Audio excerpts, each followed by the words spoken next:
ఒక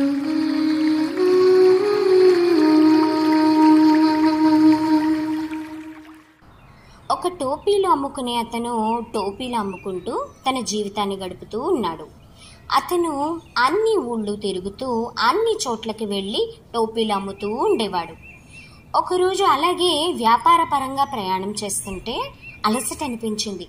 మండుతున్న సూర్యుడు, బగ్గున ఎండ, ఆకలి, దాహం అన్నీ కలిసి పాపం అతన్ని చాలా ఇబ్బంది పెడుతున్నాయి. దారిలో ఒక చెట్టు నీడలో ఆగి తెచ్చుకున్న భోజనం తిని మంచినీళ్లు తాగి తన టోపీల బస్తా పక్కన పెట్టుకుని చెట్టు నీడలో హాయిగా నిద్రపోయాడు. కొంచెం సేపటికి లేచి చూస్తే బస్తాలో ఒక్క టోపీ కూడా లేదు. అన్ని టోపీలు ఎవరో కొట్టేశారు. ఎవరై ఉంటారా అని దిక్కులు చూస్తుంటే చెట్టుపై చప్పుడు వినిపించింది. పైకి చూస్తే చెట్టు నిండా కోతులున్నాయి. ఊరికే ఉన్నాయా, ఒక్కొక్క కోతి తల మీద ఒక్కొక్క టోపీ ఉంది.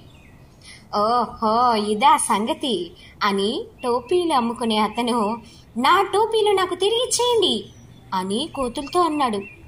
అవి మాట వినే రకమా? గమ్మున కూర్చున్నాయి.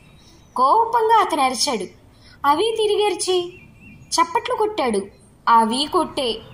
ఒక రాయి విసిరాడు. కోతులు చెట్టుకున్న పళ్ళు తిరిగి విసిరే. కొడతాను అని బెదిరించాడు. కోతులు నవ్వే. చివరికి ఏమి చేద్దామా అని ఆలోచిస్తూ అలవాటు ప్రకారం ఒక చేత్తో తన తలపైనున్న టోపీ తీసి ఇంకో చేత్తో తలగొక్కున్నాడు. కోతులు అలాగే చేసే.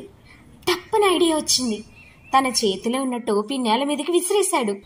వెంటనే కోతులు కూడా వాటి చేతుల్లో ఉన్న టోపీలన్నీ నేల మీదకి విసిరేశాయి. టోపీలు అమ్ముకునే అతను గబగబా ఆ టోపీలన్నీ మళ్ళీ బస్తాలో వేసుకొని వెనక్కి తిరిగి చూడకుండా పరుగో పరుగు